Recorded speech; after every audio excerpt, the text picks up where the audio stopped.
Hi, it's Walter, and as you can see, I'm speaking to you from outside. And the reason that I'm outside, I think, will become obvious soon. One of the things that you may know about me or you may not know about me is that I am an avid reader.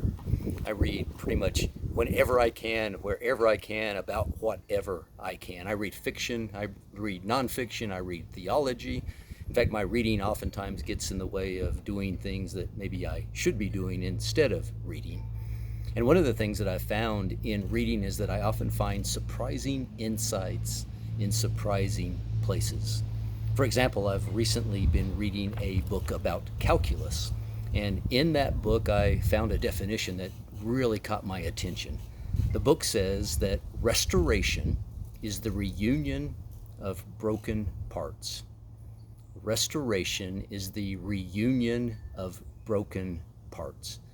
And that really caught my attention because as Christians, that's our story.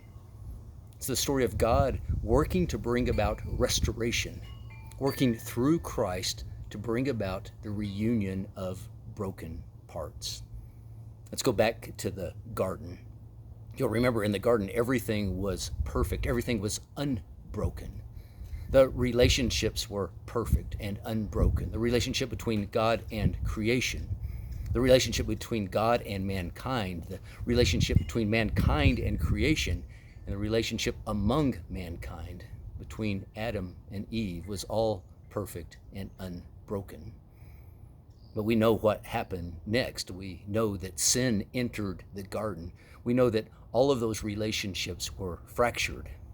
It's as if sin took a hammer to the clay part. And I'm going to do that right now to illustrate.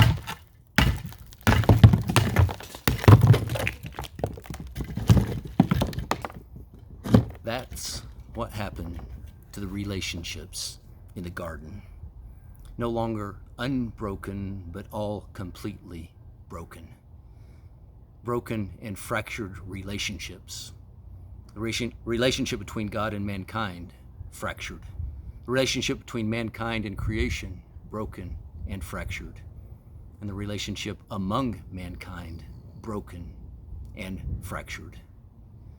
And when something gets broken and fractured like this clay pot, we have a couple of choices, don't we? We can either sweep up the mess and throw it away and start all over again, or we can try to take these pieces and we can try to put them back together and make things like they once were, unbroken. The flood.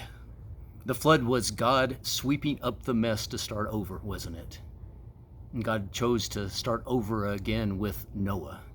And he sent a rainbow, and that rainbow is God's promise not to ever do that again, not to start over. So instead, God has chosen to do something that's much more audacious. See, we're people of the rainbow. We are living with the certainty that God will no longer destroy and start over again.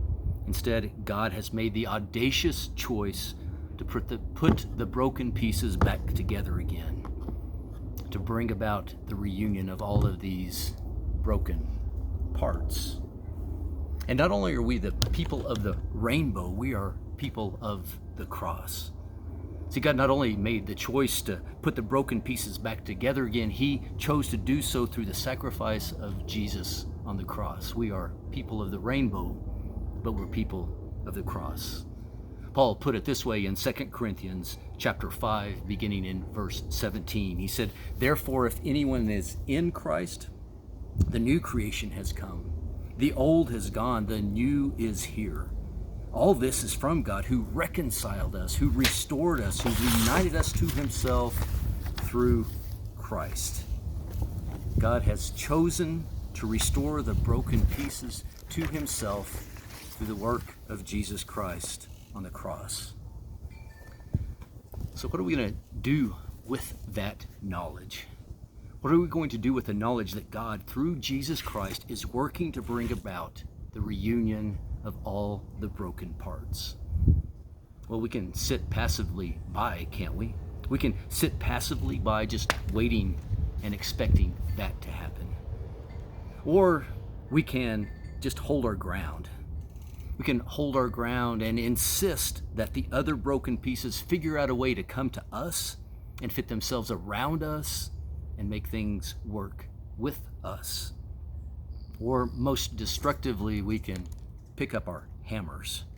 We can pick up our theological hammers. We can pick up our political hammers, and we can beat on what other broken pieces are around us and just hope that they'll magically want to reunite with us, reunite with the one who's beating on them.